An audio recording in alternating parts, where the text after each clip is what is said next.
Oh wow, that looks pretty good. It looks like how it's advertised in the photos. Stacked pretty high.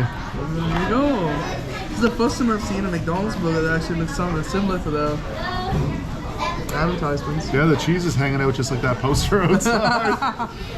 Alright. What I think about Coal Harbor? That's on this one bite.